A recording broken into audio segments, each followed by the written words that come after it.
नमस्कार विद्यार्थी मित्रांनो, बघा सध्या फ्लिपकार्टवर बिग बिलियन फेस्ट म्हणजे सेल चालू आहे आपल्या बरोबर. मग विषय काय, त्याच्यामध्ये दोन कुपन होते. एक 20% प्लस 20% डिस्काउंटचं कुपन होतं आणि दुसरं कुपन होतं 40% डिस्काउंटचं. मग काय करायचं होतं, चुलबुलला आणि बुलबुलला एक वस्तू खरेदी करायची, सेम वस्तू खरेदी करायची होती. मग त्यांच्याकडे ऑप्शन होते, हे कुपन वापरायचं का हे कुपन वापरायचं बरोबर. मग काय विषय केला, चुलबुल म्हणला मला 20% प्लस 20% हे कुपन वापरायचे आणि बुलबुल म्हणली मला 40% डिस्काउंट वापरायचे एकदाच बरोबर.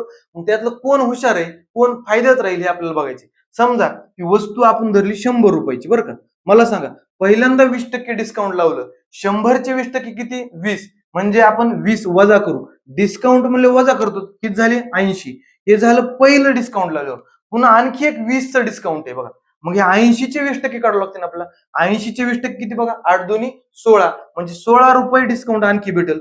80 मधून 16 गेले किती, 64. म्हणजे चुलबुलला ती वस्तू कितीला पडली, 64 रुपयाला. आता बुलबुलचं बघू, बुलबुलनं काय केले, 40%चं डिस्काउंट लावलं डायरेक्ट, फ्लॅट 40%. मग बघा 100 वर 40% डिस्काउंट म्हणजे किती, 100 चे 40% किती, 40. 100 वजा 40 किती, 60. म्हणजे बुलबुलला ती वस्तू कितीला पडली, 60 रुपयाला. मग ह्यातलं नेमकं हुशार कोण, फायद्यात कोण राहिलं, चुलबुल का बुलबुल. बुलबुल किती, 4 रुपयानं फायद्यात राहील. धन्यवाद.